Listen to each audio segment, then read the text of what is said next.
Hey, welcome to On Map on Mission. We got a great conversation for you today. We have some friends from South Africa. They're going to talk to us about how to live on mission wherever we are. I think you're going to love it. Hang tight. Here we go.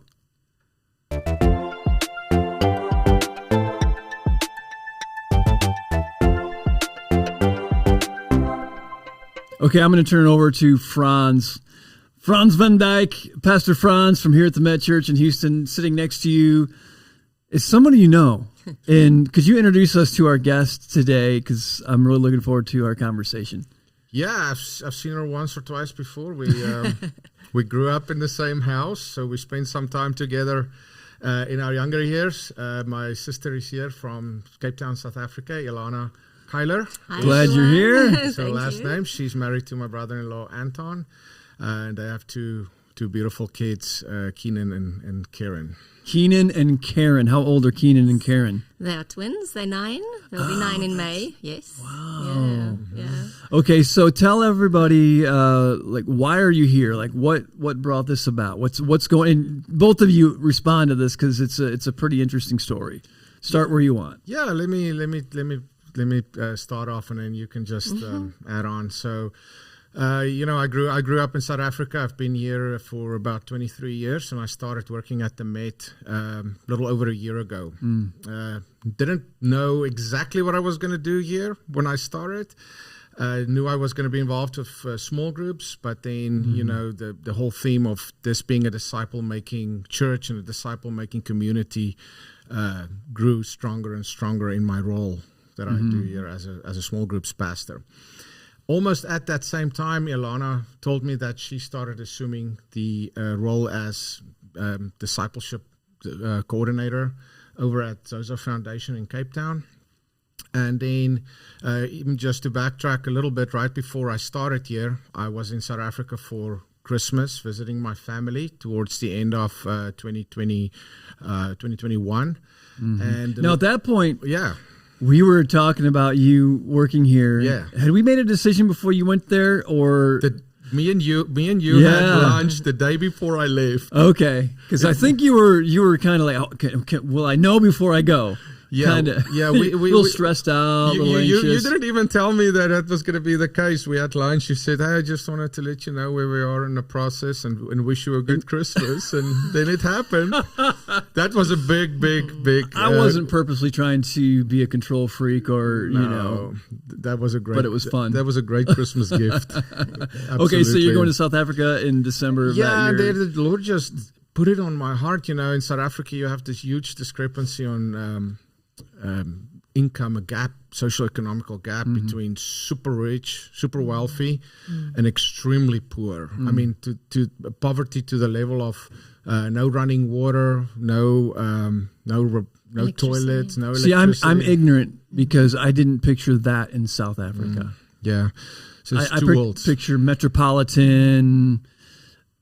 Yeah, I didn't picture that. It's there. Yeah. It's absolutely present, and if you don't go drive in certain areas or know about it, I mean, you'll go 2 weeks in South Africa just thinking there's no problems. It's the greatest place in the world. But just to fast forward a little, and then I came back, and as I started working here, and I saw what we were doing, and a lot of things about the hub and us. The hub's our community center that we're launched. And our culture of lifting the community, lifting the city, and community involvement. Everything started to align with what Elana and them are doing in Cape Town, and I'll let her tell you a little more about what they do, and then maybe people will start seeing the alignment there. Yeah, so start with telling us, you kind of alluded to it, Franz, with why you're here in the first place, and then back up and how that connects to all that you guys do. Yes, so I'm going to try to do that. My husband and I run a foundation called the Sozo Foundation, and we have mainly focused on skills development and education and entrepreneurship for youth in the township. But recently, we've really had a tug on our hearts to invest into discipleship within the community. And build into the spiritual development of our beneficiaries, which is all our youth participating in our programs as well as our staff. So during France's visit, he was sharing about the church and how you guys do discipleship. And we decided a while ago that we really want to, so like I said, develop this side of Sozo. We were birthed out of a youth group, a local youth group. And we really felt the word Sozo resonated with us because we felt the young people needed salvation, healing, restoration. And Sozo, is that the Greek word for salvation? Yes, so Sozo is the Greek word for salvation, and but it's more than just salvation. It's physical healing. Sometimes when Jesus healed people, that also the word Sozo is used. So it's emotional healing. So it's really looking at the person's heart, soul, and spirit.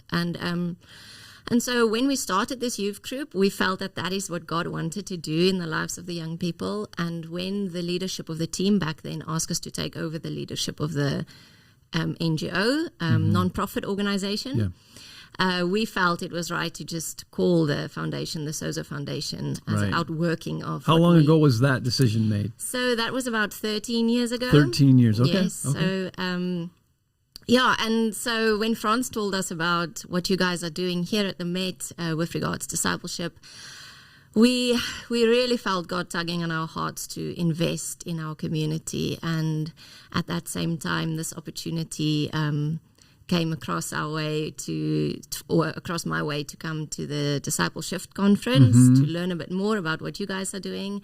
And also Franz told me about the hub and your guys' heart to reach the local community. So it just made sense for me to come and check it out and to see. We met online with you guys, and we just really feel God is in this, and we don't know what this is going to look like, but we're just walking it out step by step. Yeah, so, I love that. There's this, most churches want to be missional around the world. Most believers do, and we as a church certainly do. And there's these, not to over spiritualize it. We hear that around here, right? But don't under spiritualize it. That how God brings partnerships together, and again, not to get too far ahead of the current reality. It just seems there's so much in alignment with the Sozo Foundation and the Met Church here in Houston, Texas, that we're really excited, all of us, to explore what's that to look like. What might God be at work doing in this? And it's extra exciting coming from you, Franz, because that's really our missional approach in the first place. It's really a prayer. Lord, who amongst us do you want to raise up and help us connect with people they're in relationship with? Houston is maybe the most, or arguably it's up there with New York and Los Angeles for most international city in the U.S. And our church is relatively diverse and full of people from around the world. And so with a heart for the world, we think, well, God, who's here right now in our church that might be the connection to those people? And that's what's happening through you. And it's just really exciting just to see that the baby steps starting to happen. Yeah, absolutely. And if you don't mind, why don't you explain to people just what a township is? What is so different between the township and the rest of the city, which it's located next to outside? So township is a community within a city, or it could be outside of the boundaries of a city. And you would have people living in what we call in South Africa shacks. So it is corrugated sheeting little houses, or they live in bungalows. So you call them shacks. It's not a derogatory term. It's not. Everybody understands what that means. Okay. And so you would have people on a very small plot of land, maybe 5-6 families living together. How big of a plot? Like, I'm super curious on these details. Like this room, maybe? The total size? Smaller than this room. Smaller than this room, 5 families, yeah. So maybe 20 feet by 20 or 30 feet. Yeah. Yes. 5 families living on that. Okay. You'll have one. If there's running water access to, you'll have one toilet outside, and then there might be one tap outside. Some of these townships would have streets. some not. It just depends on where you live. Some might have electricity, some might not. And mostly these townships are very underserviced, so they might not have high schools, primary schools, or even facilities like hospitals. So literally no access to education? Or very little, or what? Some of the larger ones may have a high school, but with extremely limited resources. Yeah. Okay. So these townships were established by the old government in order to get some of the people that they did not want to live in the city with on the outskirts of the city. Some of them compare it to the ghettos that the Jews had to live in during, in Germany. Yeah. So we currently in South Africa, we have, I think it's 70 or 77% unemployment rate amongst the youth, which in South Africa is up until the age of 35 as classified youth. So there's hope for us. We're just outside of our youthfulness. Yes. Only a few years past that. Yeah. So I think what we try to do is, and I shared this with you guys in staff meeting, is we try to help young people to create pathways for employment. So if we can get one young person into a job, it will really change the whole setting for them as a family and bring such hope to them, because if one person gets a job, then it just brings such a change and a shift in the mindset of the rest of the family. And also getting one young person through education and through school also stop the cycle of kids dropping out of school within that family, because they'll be the first generation actually finishing school. Wow. And so that's what we're trying to break those cycles. And we are seeing, we're having really good results by the grace of God. We've seen really many young people's lives transformed like that. But now we're getting to the stage where God has just really tugged on our hearts again to say, bring in the gospel, bring in more of the gospel, and let's see that holistic transformation happening in the community. Yeah. So you have a bit of a maybe more than a bit, maybe a lot of theological training, background, education, right? Let's obviously you're super intelligent, just like Franz. Whoa. Easy now. So speak to this question for a moment. How does the gospel of Jesus, how or why does it compel you to create pathways for employment? Like, where does that and the gospel intersect? From no right or wrong answer, just from your heart.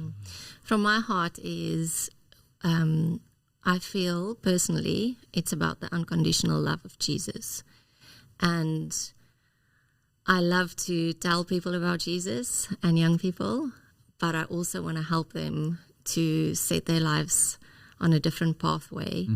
And so for us, it's not just about sharing the love of Christ, but it's actually about doing it and about showing them what that looks like. And we do that through the way we engage with them, through the way we give dignity to them and speak purpose to them and help them to dream again and help them to hope again. And so I feel hand in hand, those two work so nicely together, because I know how God has changed my life. Yes, through his love, but just people who believed in me, people who pointed me in the right direction. And so for us, it's about the unconditional love of Christ and just practically showing that to the young people in the community. Yeah. Well, that's amazing. Yeah. How does that question resonate with you? And as you observe what Anton and Elana and that whole team is doing, like, how do you see... And I 100% agree with you. You said it way better than I could ever have. But how do you see the gospel, Franz, being lived out? Because you kind of talk like we want to now bring discipleship in, and I'm just sitting here processing. You've created so much goodwill and so much trust within the community. You've shown this community that you love them and you believe in them, and that the God of creation loves them and believes in them. And now we'll say the Lord is leading you to now bring in the gospel message very clearly. And it's almost, I would say, sometimes it looks a little backwards. Like, let's go preach Jesus to them, and then we'll show them that we love them. Or you guys for 13 years, maybe more, have said, we love you, we show you, and now we want to really show you tangibly who Jesus is. You get what I'm saying? Yeah, absolutely. One of the striking things when you're there, and not just there in a country like Africa in general, in a continent like Africa with some of the most severe cases of poverty that you'll find anywhere else in the world. And I mean, you've seen this probably in Nicaragua as well. It's just how incredibly joyful the people are with the limited resources they have. There's a lot going for discipleship over there, but I do think what we can definitely bring to that is a reproducible process. So if discipleship can take off in a foundation like Sozo or in some of the local churches in some of these communities, I think we're doing a really good job here of simplifying it to where anybody can make a disciple, as long as they've got a willing heart to do so. If they can take what they learn in those small group environments or whatever it's going to look like, for example, Sozo, and they can take it into the community and into the lives of their families. And if you look at the proximity of how close people live in that community, and we spoke about it the other night, is a lot of revivals happen in close proximity. Groups of people at a university or in a city or in a large church or whatever the case may be. Yeah, it's like the spark lights and it just consumes what's right next to it. Yes. Absolutely. Yeah. And I really honestly believe how we've refined small groups and the reproducible disciple-making process here is going to be hugely beneficial and can have a powerful effect on not only Sozo, not only the churches around that area, but on that local community. Yeah, that's exciting to just think about what might come our way, come your way. And with that, the beautiful thing about all of this, in addition to what you guys are saying, is that we have a lot to learn from what you all are doing. And yes, with the hub, our community center, but also just from the aspect of a heart for the community and ways of investing in the community, letting them know we love them and believe in them. And it's kind of, I'm a little bit ashamed of this, that many of us here in the States, and I'll even go out on a limb and just say this, Caucasian Christians in the States, when we think about missions, tend to think that we have the answers and that we want to go bring you to Jesus so that your life will somehow look like my life and our life. And it's really silly. It really is. Yes, we want others to find the freedom we have found in Christ. We want them to find the salvation and the joy and the passion of a life on mission. But to think that someone in another part of the world should have the material goods that I have, or drive a car, or have a house that has you know what I mean? Like, that's the end goal in the mistakes that we have made. And I'll just point to myself first before I blame anyone, is we go thinking we have the answers and we go and do the work. And to what you said, it does not lift the dignity of those folks. In fact, it kind of says, hey, I got this. Let me fix it for you. And you watch me, how awesome I am. And then I feel like I'm on a little soapbox here. You know, we wear our Christian T-shirts and get our video footage to go back and show our church, look how awesome we are, and look what we did. Yes. And the people that we just left are none the more dignified, none the more equipped to sustain what we did. And we never asked them for help. We never said, hey, you're smarter on this than we are. How can we serve you? How can we come behind you and serve what you're doing? And I think that's our heart with these things, is we're going to learn from you probably more than you learn from us. And that's the beautiful thing about the kingdom of God and in the global church. Yeah, and what I think they did really well, and that's what we are busy doing in our community as well, is Jesus so many times went and he met the need first. Like, he healed. And then he said, sin no more. he was with the masses, with the 4,000 and 5,000, and the need was in that moment to feed them before anything else, and he fed them. And what they're doing over there is, and that's probably why we can learn so much from them, is they just see these constant needs arising, and they first met the need. But now Jesus also says, the poor will always be with us, but I won't. And now it's time. Okay, they really need the water and the food that can only come from a relationship with Christ. Yeah, I every time I go into Vrygrond is the community where we are. It means free land, literally. I learn every time I go in. I learn so much from the local people, and it's so right what you're saying. They've seen so many missionaries come in and go out, stay for a year and leave, and so to have trust in a community like that is rare because they've had so many of those experiences, as you've pointed out. So by God, His grace and His absolute favor on that community, I really believe people are trusting us, and we're learning from them every day.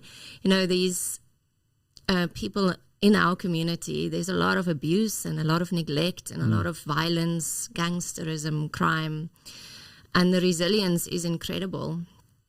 And I really feel like we're at the edge of, or at the cusp, or almost like entering into the promised land, where Joshua was just on that edge, and we're actually entering in now, and people are so ready and so hungry for truth and authenticity.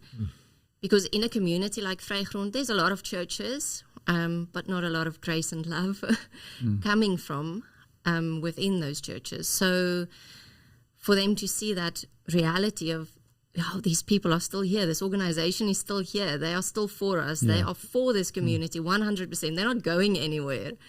I think is facilitating that going into the promised land and taking the land and God's kingdom advancing. And so we're super excited about that. Yes. That's awesome. Yeah, it is, isn't it? That's awesome. Give us a little bit of context. We'll just have a few minutes left. Give us, it's not all about the numbers, but I know often some folks are listening like, okay, how are we talking? Are we talking about 3 students here? Okay. Are we talking about 300,000 students? How many people serve there? Give us a little bit of a numeric metric type of context. So we currently have, my husband just reminded me yesterday, we have 75 staff now. 75 staff. Yes. Okay. Which predominantly most of them are from the community. So we try to develop people from the inside of the community. We've recently had amazing stories of young people who's been coming through our program from school age, then they managed to go to university, and now they want to come back to their community and give back. We've employed several of those young people, which is amazing to see, just the transformation. So that's sort of the staff. Then we have many volunteers.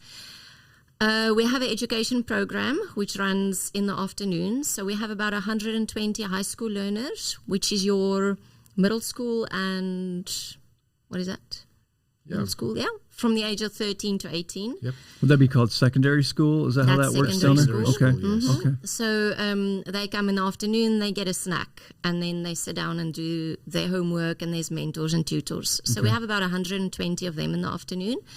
In the morning, we have a GED program, and we have about 15 students, and a second chance program, who are young people who didn't get enough in their grades, good enough to go to university or college, and they want to redo their grades in their grade 12.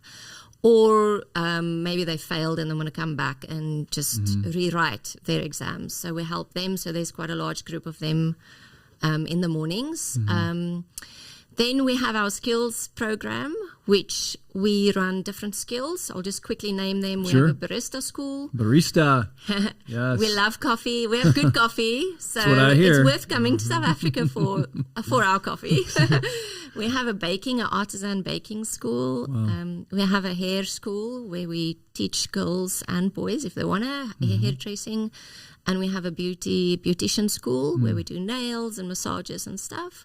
And then we also recently started a coding school where we have some students there. So that program runs in the morning and in the afternoon. And we have in total, I would say 100 students across. So say 50 in the morning, 50 in the afternoon. Yeah. And then our most recent project is entrepreneurship incubator. So it's a business startup program for youth. So because we're in the pioneering phase, we actually just rolling it out this year. So we've got about 12 students on there And it's now. called the Incubator Hub. Incubator Hub. The Incubator Hub. Yes, it's the hub. And so we will walk a 3-year journey with these young people to see them start up their own businesses and support them. And they will use the hub as the place where they can meet customers. They'll have access to internet, Wi-Fi. The address of the physical hub will be their business address. Yeah. And then after they've spent time with us, we give them a startup funding to set up their business.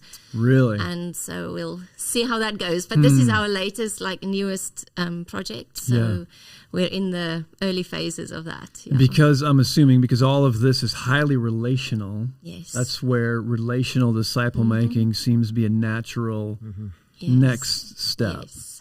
So we recently we run our normal programs from a Monday to a Thursday, and then on a Friday we're going to have what we call Fab Fridays, which is our faith and belief Fridays. Okay.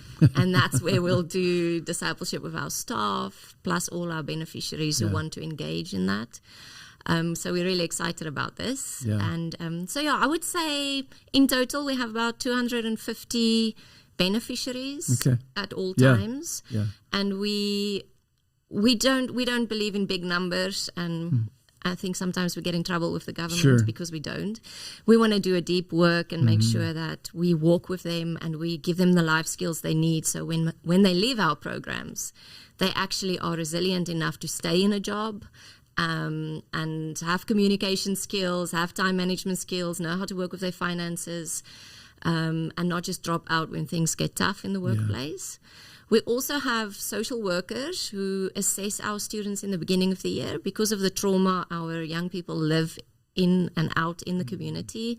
So we have 4 social workers who will assess every student, every high school, secondary school learner will do an assessment, and then they journey with them through all of their time with us and with their families. Just to see, and if they need counseling, we offer that counseling as well for our staff who might be going through tough things. We offer counseling. Yeah, that's a lot. That's a lot of stuff going on. That's amazing. Now, so I'm going to ask you a very personal question regarding you and Anton. Yeah. But before I do, I'm going to our folks are going to put up on the screen here your the web address, some stuff that people that are on our YouTube channel can see. But for those who are just listening, what's the web address for Sozo that people, if they want to check out more of what you're doing? Yeah, it's www.thesozofoundation, one word, thesozofoundation.org, O-R-G.za. The Sozo Foundation.org. S-O-Z-O. Yeah. S-O-Z-O. The SozoFoundation.org.za. We're also on Instagram and Facebook. We have quite a good social media. Oh, you do? What's your Instagram handle? What is it? I don't know. Just find the Sozo Foundation. Oh no! Must be Anton's the social media. Yeah. But you'll find it. Yes. So here's the question, and we'll wrap up with this: is with all of that going on in the location that you've shared some of the risk that comes along with the location. How do you and Anton find the strength and stay refreshed for the work at hand? We really believe in self-care, and self-love. And so Anton has a mentor that he meets with regularly. And I actually see a psychologist to help me through some of the challenges that I face, a Christian lady. And then we spend a lot of time over the weekends just not talking about work and just spending time with the kids, and exercising helps a lot, and going for walks on the beach, and staying connected in with our local church. And we recently joined a new church, so we are in a connect group with them, and just being able to have that community around us that are so supportive, which is really incredible. So we have to be quite disciplined in not bringing too much of what we do into the home, because it can be quite stressful. Right. But spending time with each other, with the kids, recreational activities, and being present in the moment at home is very important. And then, of course, worship. I love listening to worship music. So I'll just listen to worship music whenever I can. And, spending time with God. It's quite a drive to work in the morning, so I would just put on the worship music, listening to sermons. So we do those sort of things. Yeah, that's great. But having emotional support for us and people who can speak into our lives is important. It's huge. Yeah. If we choose to live a life where we're pouring ourselves out to others, we've got to be filled up, and it's just so important to tend for our own soul. Yeah. And I love the humility that you guys are bringing to it. Like, we cannot live out God's calling on our own strength. It's impossible, because the work He's asking us to do is a work that He has to do. And He's going to use our labor. But my goodness, if we do it on our own strength, we just fade away really fast. And I appreciate you sharing that with everybody. You're welcome. Franz, there's no more time, so you don't even have time to make any closing comments unless you really feel passionate. I think we should end on a highlight. Good job. Hey, everybody, check out the Sozo Foundation. They're doing a great work. And if you're here at the Met Church, you're going to be hearing more about this and how we are going to take steps in partnering together and learning from one another and seeing God use us, where hopefully 1 + 1 is going to equal 3 as we work together. So, stay tuned for that. We'll see you guys next time around.